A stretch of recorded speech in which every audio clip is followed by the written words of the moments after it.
उत्तराखंड में सिर्फ बारिश नहीं हुई बल्कि बादल फट गया।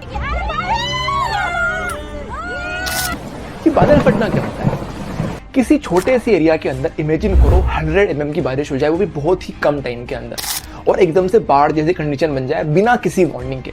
इसे बोलते हैं बादल फटना। अक्सर ये घटनाएं पहाड़ी इलाकों में, खासतौर पर उत्तराखंड हिमाचल में होती रहती है। इसके पीछे कारण क्या है?